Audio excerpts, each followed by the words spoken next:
देश के मेरे प्यारे भाइयों और बहनों, प्रभु यीशु मसीह के प्रेमा प्लावित नाम में आप सभी को सादर नमस्कार। मैं reverend Thomas Massey victory in Christ church India का बिशप बोल रहा हूँ।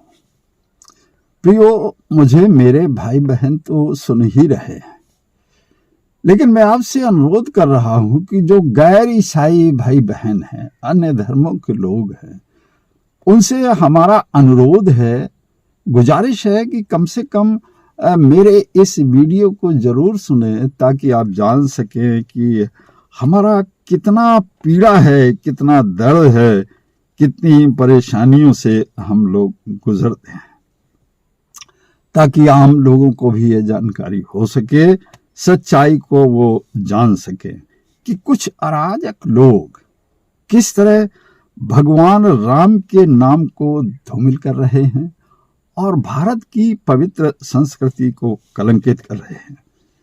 दिनांक 4/8/22 ईस्वी को हमारे चर्च के एक सदस्य के घर में एक भीड़ गई और वहां पर हुड़दंग मचाया।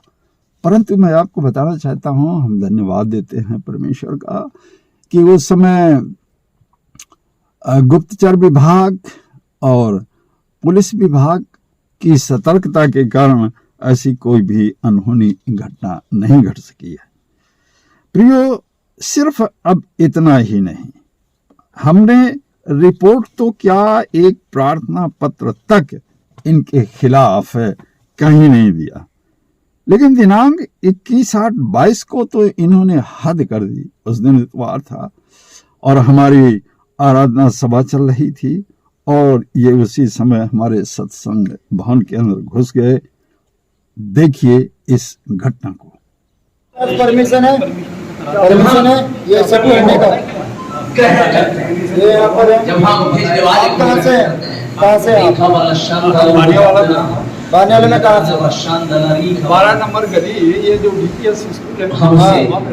अच्छा, तो आप यहाँ पे, आपके पास परमिशन है इस बात पर परमिशन? ये सब करने का, ईश्वर का भजन करने का कोई परमिशन चाहिए?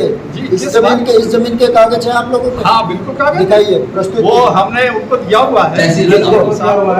किनको दिया हुआ? आप दिखाइए, दिखाइए जरा, हमें कॉपी दिखाइए। आप एसडीएम के पास जाइए, उनसे और आप जो है हमें दिखाइए ना, दिखाइए हमें कॉपी तो दिखाइए, सरकार ने कॉपी तो दी होगी। छोटे आप एसडीएम का हम आपको कॉपी तो दी होगी, आपको कॉपी तो दी होगी उसकी। भाई हम बता तो रहे हैं आपको कि आप हमें परमिशन की कॉपी दिखा दीजिए। तहसीलदार साहब के पास जाइए ना, हम वहाँ जमा है जी, सबूत है आपके पास, वहाँ जमा है। आप जाइए वहाँ पर, बात करिए, तहसीलदार को फोन करिए। हम रामदेव तो आप जाकर के तहसीलदार से बात करिए ना। तो भाई ये हमारे आप तहसीलदार से बात करिए, आप तहसीलदार साहब के पास जाइए, आप तहसीलदार के पास जाइए। हाँ, यस, तहसीलदार साहब के पास जाइए, आप LIU के पास जाइए, वहाँ आपको सब कुछ मिल जाएगा। यहाँ पर भी होना है, यहाँ सरकारी अधिकारी को देख के होनी चाहिए। आप यहाँ पे एक पाठशाला चला रहे हो, मतलब यहाँ पे धर्म, मतलब अपने धर्म के बारे में प्रचार करते हो जी, ईसा मसीह अपने धर्म का प्रचार करते हो। मतलब आपका नाम क्या है? थॉमस मैसी नाम है, थॉमस। और आपके पिताजी का? एसएल मैसी। उनके पिताजी का अम्बेद बताओ ना, उनके पिताजी का, लंबी जनरेशन पिताजी का नाम बताइए। मैं आपके दादाजी का नाम पूछूंगा, आप नहीं बता पाएंगे? कोई बात नहीं है, आपका नाम क्या है? आपका नाम क्या है? आप तो बिजली लगा के होना चाहिए, इसलिए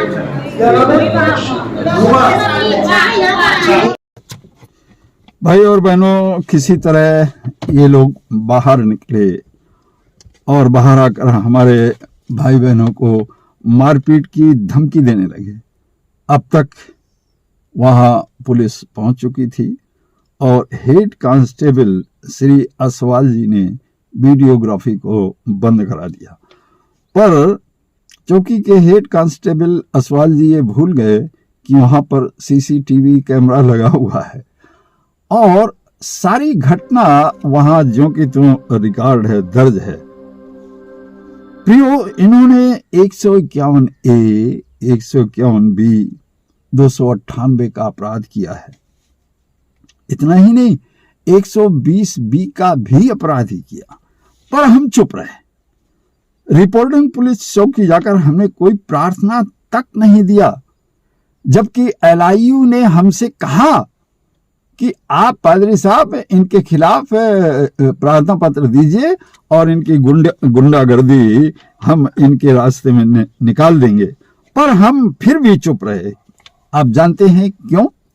सिर्फ इसलिए कि हम उस सर्वशक्तिमान, सर्वव्यापी, सर्वज्ञानी परमेश्वर की आराधना करते हैं, जिसने हमसे कहा है कि जो तुम्हें सताएं उनके लिए तुम प्रार्थना करो।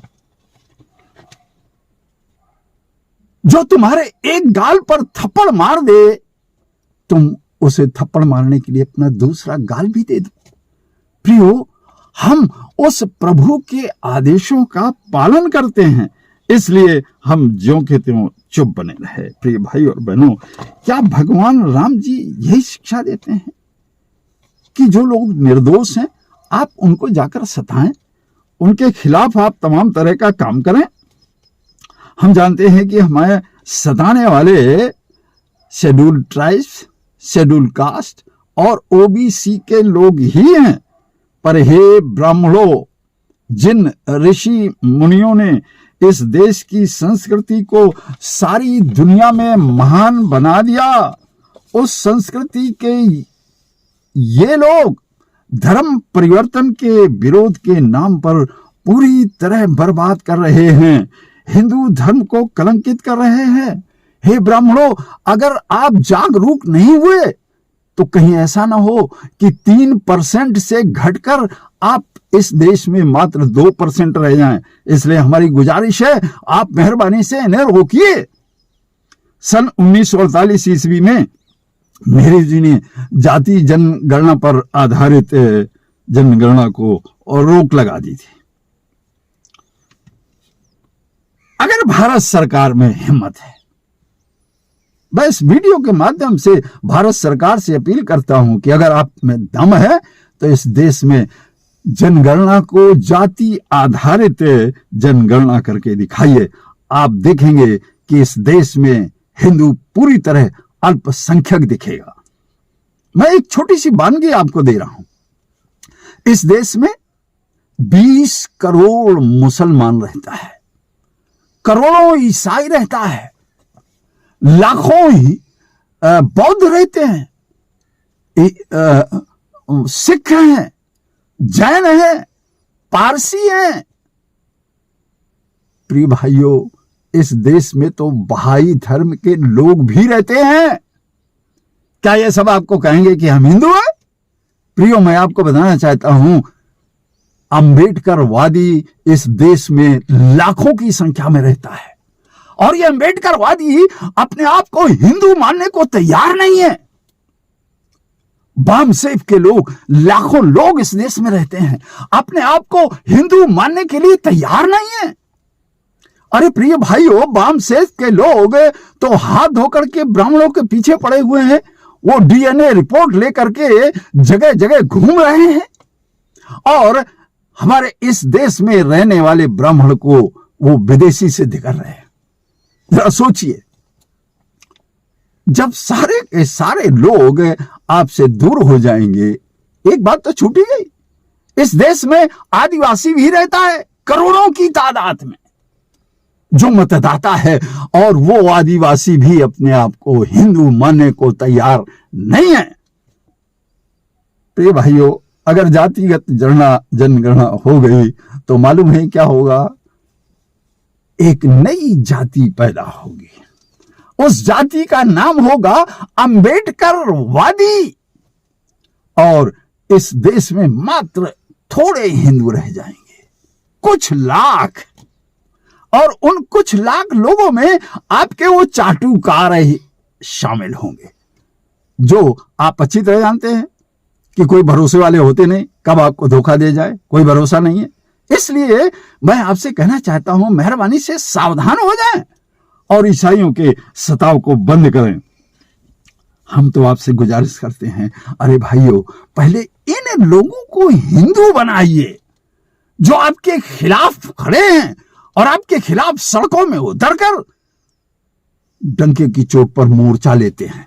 अरे हम तो प्रभु ईसा मसीह के प्रचारक हैं, हम कभी किसी के खिलाफ खड़े नहीं होते हैं। 2 घटनाएं मैंने आपको बताई हैं, आपने वीडियो भी देखा, आप देखिए। इसके बाद भी हम शांत बैठे हुए हैं। प्रिय मित्रों,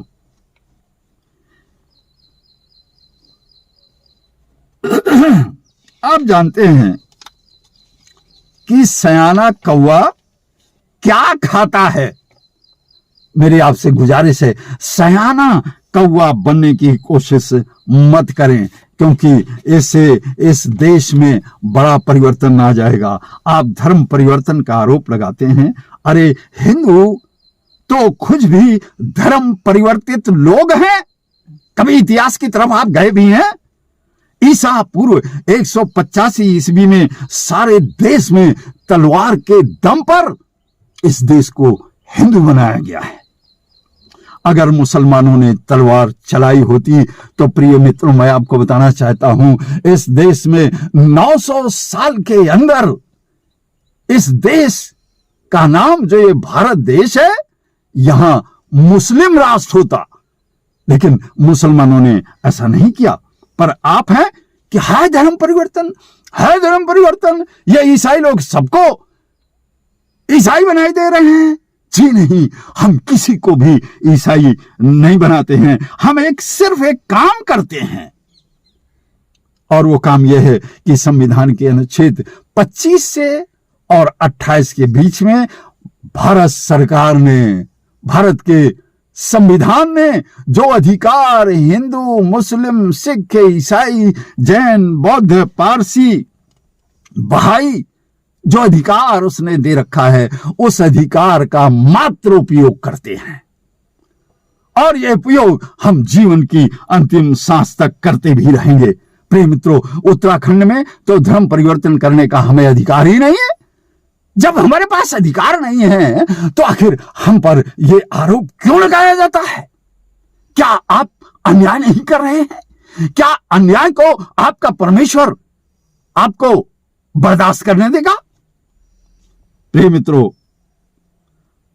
हमारे भवन के अंदर जो भाई आए, उन्होंने हमसे कहा कि यहां इस चर्च में गीता का उपदेश क्यों नहीं देते हो? प्रिय मित्रों, मैं आपको बताना चाहता हूं, यह कोई भगवान कृष्ण का मंदिर नहीं है। अरे भाई, अगर आपके अंदर दम है तो मुझे मंदिर के अंदर बुलाइए और मैं भगवत गीता पर वो उपदेश दूंगा जो आपके हिंदू धर्म के संत नहीं देंगे। आप बुला करके तो देखिए। पहले आपको बौद्धों से निपटना चाहिए, क्योंकि मालूम है बौद्ध क्या कह रहे हैं? बौद्धों का कहना है कि ये धम्म पिटक के धम्म पद की पूरी नकल है। जिस भगवत गीता को आप पवित्र कह रहे हैं, ये उसे पूरी नकल बता रहे हैं। अरे जरा उनसे तो जाकर के मिलिए, उनसे निपटिए पहले। वैसे आप VICC मिनिस्ट्रीज के YouTube चैनल पर आप चले जाएं, वहां पर मैं आपको वेदों का प्रचार करते हुए दिखूंगा। मेरा वहां पर विषय है प्रभु यीशु मसीह हिंदू धर्म के अंदर। और आप देखिए, सुनिए, और अगर मुझे वहां कुछ गलत बोलते हुए आप पाएं, वेदों के अनुसार ना पाएं, तो मुझे आप सूली पर चढ़ा दीजिए। मैं इसके लिए पूरी तरह तैयार हूं।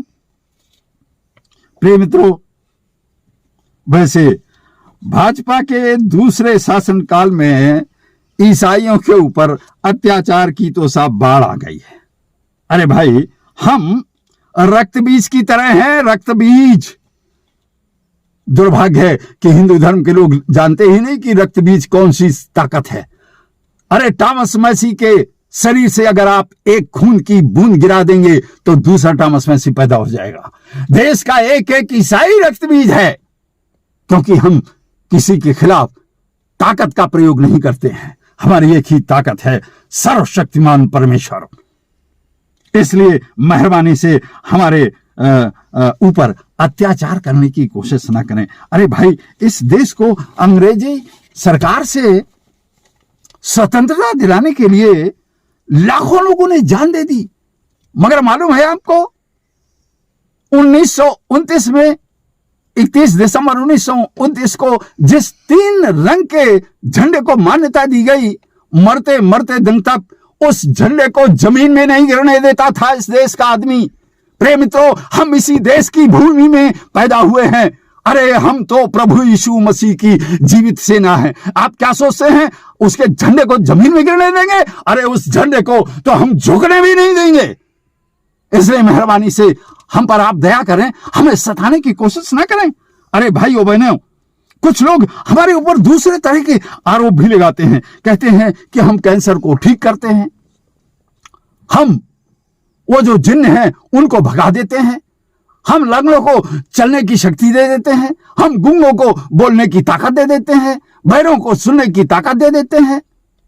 आप हमारे ऊपर ये आरोप लगाते हैं और आप कहते हैं जैसे ही हम जमीन पर पानी फेंकते हैं तो लोग धड़ से गिर जाते हैं, भीड़ की भीड़ गिर जाती है, और ये कहते हैं आप सब ये काला जादू करते हैं। ऐसे ही काला जादू कहने वालों की लिस्ट में एक नाम है माननीय अश्विनी कुमार जी। और अश्विनी कुमार जी मालूम है ये छोटे मोटे विद्वान नहीं है, ये सुप्रीम कोर्ट के वकील हैं। और इन्होंने तो साहब हद कर दी, ये सुप्रीम कोर्ट तक चले गए हमारे खिलाफ जाकर के वहां का कि ये लोग काला जादू करके इस देश में धर्म परिवर्तन कर रहे हैं। अरे अश्विनी जी, सुप्रीम कोर्ट कोई खाला का घर नहीं है, वो कानून का मंदिर है। कहीं ऐसा ना हो कि सुप्रीम कोर्ट आपकी वकालत पर भी प्रश्न खड़ा कर दे और आपके लेने के देने पड़ जाए। कहीं ऐसा ना हो। अश्विनी जी, ये भारत देश है और यहां पर काला जादू कम नहीं है। अश्विनी जी और आप जैसे लोगों को मैं चुनौती देता हूं, आप जाइए, कुछ लाख रुपए खर्च कीजिए और आप पूरी तरह से काला जादू के आवरण में पूरी तरह से सुरक्षित होकर के और उस पादरी की सभा में चले जाइए। और आप देखिए जैसे ही वो पादरी पानी फेंकेगा और उस पानी की एक बूंद अश्विनी जी आपके ऊपर पड़ी और आप उसी समय धड़ से जमीन पर गिर जाएंगे और वो काला जादू जैसे आप सुरक्षित होकर के आए हैं तड़प तड़प कर चिल्ला चिल्ला कर आपको छोड़कर भाग जाएगा। और आप तब जानेंगे कि हम क्या करते हैं और आप तब जानेंगे कि यीशु मसीह की शक्ति क्या है। अश्विनी जी, वैसे हमें ईसा मसीह जी लोगों के नाम और उनकी मनसा को भी जाहिर कर देता है कि कौन आया है, क्या करने वाला है। और पादरी साहब जैसे ही आशीर्वाद की मुद्रा में हाथ उठाते हैं, पानी की तो छोड़िए, अगर उन्होंने ऐसे हाथ उठाया वैसे भी आप धड़ से गिर जाते हैं। वैसे हमें किसी को भी गूंगा, अंधा, लूला, लंगड़ा करने का पूरा अधिकार प्राप्त है। परमेश्वर ने हमने को ये दिया हुआ है, लेकिन हम इसे प्रयोग नहीं करते हैं प्रिय मित्रों, क्योंकि हमारे प्रभु ने ऐसा करने से हमें मना किया है। लेकिन जरूरत पड़ने पर हम इसका प्रयोग भी करते हैं। और मैं आपको बताना चाहता हूं, सिर्फ मात्र 2 घटनाएं। अमेरिका में एक पादरी है, पास्टर बेनी हिन, उनकी सभा में एक व्यक्ति गया गूंगा बन करके और उनके सामने पहुंचा कि मैं गूंगा हूं, मुझे चंगा कर दो। मेरे प्रभु ने पादरी साहब को बता दिया ये व्यक्ति गूंगा नहीं है। पादरी साहब ने कहा इसी वक्त तू गूंगा हो जा। और वो व्यक्ति गूंगा हो गया, चरणों में गिर पड़ा, गिड़गिड़ाने लगा, क्षमा मांगने लगा कि मुझ पर दया कर दीजिए। प्रभु के सेवक ने कहा आ बेटा, गले लगाया और कहा जा, तेरी जबान खुल गई। और वो फिर से बोलने लगा। मैं दूसरी घटना नागालैंड के अपने देश की बता रहा हूं। नागालैंड में डॉक्टर डीजीएस दिनकरन की एक सभा चल रही थी, और उस सभा में आप तो जानते हैं नागालैंड में हाथियों की भरमार है। तो वहां जो विद्रोही लोग थे, हमारे जो विरोधी थे, ईसा मसीह के जो प्रचार के विरोधी हैं, वो एक भीड़ की भीड़ हाथियों पर चढ़कर आ रही थी कि उस सभा में जो पवित्र सभा थी जाकर के गड़बड़ मचाए। प्रभु यीशु मसीह ने अपने दास को बता दिया कि हाथियों का झुंड एक ऐसा आ रहा है। उसी सभा में डॉक्टर डीजीएस दिनकरन ने आदेश दिया है, हाथियों के झुंड, मैं तुम्हें आदेश करता हूं वापस ले जाओ। और वहां हाथियों में भगदड़ मच गई और जितने लोग चढ़े थे गिर गए बेचारे, और किसी तरह भागते भागते अपने घर पहुंचे और दूसरे दिन सभा में जाकर के सॉरी मांगे। तो प्रिय मित्रों, मैं आपको बताना चाहता हूं, हम काला जादू करते हैं या क्या करते हैं, आपको प्रभु खुद ही बताएगा। मैं आपको हिंदू धर्म की इतिहास की 2 सच्ची घटनाओं पर भी ध्यान देना चाहता हूं। मैं पौराणिक बातें नहीं बताता हूं, पौराणिक बातें मैं जानता बहुत हूं। कभी आकर मुझसे आप मिलिए, मैं पौराणिक बातें भी आपको बताऊंगा, लेकिन मैं इतिहास की बातें बताना चाहता हूं जिसको दुनिया की कोई ताकत काट नहीं सकती है। आप संत मीराबाई का नाम जानते हैं? संत रविदास का नाम जानते हैं? अरे संत मीराबाई को विरोधी लोगों ने जहर का प्याला दे दिया था। संत मीराबाई उस जहर को पी करके नाच रही थी, परमेश्वर का गुणगान कर रही थी। हालेलुया, परमेश्वर अद्भुत काम करने वाला है। दूसरा, संत रविदास एक ही काम था, चमड़े का काम करते थे, लोगों के जूते बनाते थे। संत होने के बाद भी समाज की सेवा में लगे थे। और जो चमड़ा जिसको हम छू नहीं सकते हैं, उस चमड़े को वो पानी में कठौती में भिगोते रहते थे। एक धनवान औरत गंगा जी में स्नान करने गई और वहां स्नान करते करते सोने का एक कंगन उसका हाथ का कहीं खो गया। वो बेचारी दुखी हुई और रोते कलपते हुए गिड़गिड़ाते हुए संत रविदास के पास पहुंच गई और उसने कहा, महाराज, मेरे एक कंगन गंगा मैया में खो गया। रो रही थी, चिल्ला रही थी, बिलख रही थी। संत रविदास ने कहा, बेटी ढानसवार, चिंता मत कर, तेरा कंगन अभी आ जाएगा। और संत रविदास ने उसी कठौती में हाथ डाला और बोले, ए गंगा मैया, इस बेटी के कंगन को वापस कर। और उस कठौती से कंगन निकालकर उसके हाथ में सौंप दिया। मन चंगा तो कठौती में गंगा। अरे यशोनी जी, क्या संत मीरा, क्या संत रविदास काला जादू कर रहे थे? अरे आप संत मोरारी बापू जैसे भक्तों की शरण में चले जाइए, शायद आपके आत्मिक ज्ञान की आंख खुल जाए।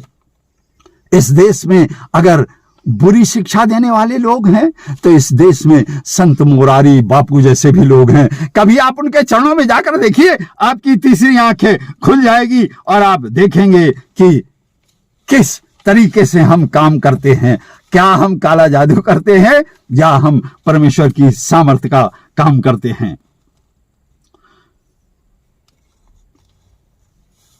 आप लोगों के 2 सवाल और भी होते हैं। पहला ये कि संत पोप फ्रांसिस व्हील चेयर पर क्यों चल रहा है, वो क्यों नहीं चंगा हो रहा है? बिल्कुल सही सवाल है। दूसरा सवाल आप ये भी करते हैं कि हम अस्पतालों में देखते हैं बहुत पादरी लोग इलाज करा रहे हैं। बिल्कुल सही सवाल कर रहे हैं, पर आप ध्यान से सुनिए। सुने जी, आप जरूर सुनिए क्योंकि आप विद्वान हैं। हर वो व्यक्ति जो बाइबल, पवित्र बाइबल को लेकर के प्रचार करता आपको कहीं दिख जाए, वो पास्टर और प्रचारक नहीं होता है। पास्टर और प्रचारक आसमान से अभिषेक आता है, और जब उसका अभिषेक आसमान से आता है तो जमीन पर कलीसिया और समाज के लोग उसे मान्यता प्रदान करते हैं। और ये वही लोग हैं, हाथ उठाते हैं और भीड़ की भीड़ गिर जाती है। ये वही लोग हैं, कहते हैं अंधे देखने लग जा, और वो देखने लग जाता है। ये वही लोग हैं, बहरे सुनने लग जा, और वो सुनने लग जाता है। प्रिय भाइयों, हमारे विरोधी भाइयों और बहनों, मेहरबानी से आप इस बात को जानने की कोशिश कीजिए और मुरारी बापू के चरणों में जाइए। हम तो आपसे यही कामना करते हैं। दूसरी बात है, ईसाई धर्म में 2 शाखाएं हैं, एक रोमन कैथोलिक चर्च और दूसरा है Protestant church. Pope Francis Roman Catholic church के सर्वे सर्वा हैं और वो धर्म के तमाम विधि विधानों का पूरी तरह से पालन करते हैं। केदारनाथ बद्रीनाथ में रावल पुजारी होता है। आप किसी भी बड़े विद्वान को ले जाकर के वहां पुजारी नहीं बना सकते हैं। इसी तरीके से संत फ्रांसिस हैं और वो, मालूम है आपको, शिक्षा के क्षेत्र में उन्होंने इंजीनियर की डिग्री ली हुई है। रोमन कैथोलिक पादरी जो होते हैं, बड़े बड़े विद्वान होते हैं, डॉक्टर होते हैं, इंजीनियर होते हैं, मनोवैज्ञानिक होते हैं, समाजशास्त्री होते हैं, अर्थशास्त्री होते हैं, बहुत सारे विद्वान होते हैं और परमेश्वर की सेवा कर रहे होते हैं। वो पूरी तरह सन्यासी होते हैं। और प्रिय मित्रों, आप सोचेंगे क्या प्रोटेस्टेंट चर्च में विद्वान नहीं होते हैं? नहीं, यहां भी होते हैं। लेकिन प्रिय मित्रों, प्रोटेस्टेंट चर्च में एक खास बात है, यहां आस्था से लबरेज लोग होते हैं। वो आस्था जो हमें प्रभु यीशु मसीह के द्वारा मिलती है, वो आस्था जो दुनिया की कोई ताकत हमारा सामना नहीं कर सकती है। हम आस्था के दम पर जिंदा रहते हैं। इसलिए संत पोप फ्रांसिस के अंदर जिस दिन आस्था का सैलाब आएगा ना, अश्विनी जी, उस दिन पोप फ्रांसिस के पास मेरा प्रभु यीशु पहुंचेगा और कहेगा, मेरे बेटे फ्रांसिस उठ और खड़ा हो जा। और आप देखेंगे यही पोप फ्रांसिस जवान की तरह दौड़ लगाने लगेगा। और हमारे पास जो भीड़ आती है ना, आस्थावान लोग आते हैं, आस्था से भरे हुए लोग, और वो चंगे होकर के जाते हैं। अंधे आंख पाकर जाते हैं, गूंगे जवान पाकर के जाते हैं, बहरे सुनने की शक्ति पाकर जाते हैं, लंगड़े चलने की शक्ति पाकर जाते हैं, और लाइलाज बीमारियां उसी समय ठीक होकर जाती हैं, क्योंकि आस्था से भरे लोग होते हैं। इसलिए प्रिय, मैं आपसे गुजारिश करता हूं और मैं आपको बताना चाहता हूं कि ये सब आस्था का कमाल है। इसलिए हमारी इस आस्था को, अश्विनी जी, विज्ञान नहीं चुनौती दे सकता, कानून नहीं चुनौती दे सकता। कानून का मजाक बनाने की मेहरबानी से कोशिश ना करें। इस देश के जजों के ऊपर इतना बड़ा भार है कि सारा दिन मुकदमा वो निपटाते हैं, और आप जैसे मुकदमे लेकर अगर 100-200-400 लोग पहुंच जाएंगे तो इस देश में तो कानून का काम ही गड़बड़ हो जाएगा। प्रिय मित्रों, कृपा कर हमें सताना बंद कर दें, हमारी आपसे गुजारिश है। और नहीं, हम कहना चाहते हैं कहीं ऐसा ना हो कि भगवान राम का क्रोध आप पर बरसने लग जाए, क्योंकि भगवान राम अन्यायी नहीं थे। आप हमें सताकर अन्याय करते हैं। ऐसा ना हो कि भगवान राम का क्रोध आप पर बरसने लग जाए, जिसके जिम्मेदार आप खुद होंगे। मेहरबानी से हमारी प्रार्थना है, जितने लोगों ने हमारे वीडियो को सुना है, इसे आगे बढ़ाइए, ज्यादा से ज्यादा बढ़ाइए, ताकि इस देश में एक ऐसे समाज का निर्माण हो जहां ऋषि मुनियों की आज्ञा का पालन हो, जहां मानवता हो, भाईचारा हो, समानता हो, मेल मिलाप हो, और इस देश का नाम सारी दुनिया में सर्वोपरि हो। इन्हीं शब्दों के साथ आपको एक बार फिर जय मसीह की। आप सबको ईश्वर शांति दे, सुख दे, सद्बुद्धि प्रदान करे। जय हिंद।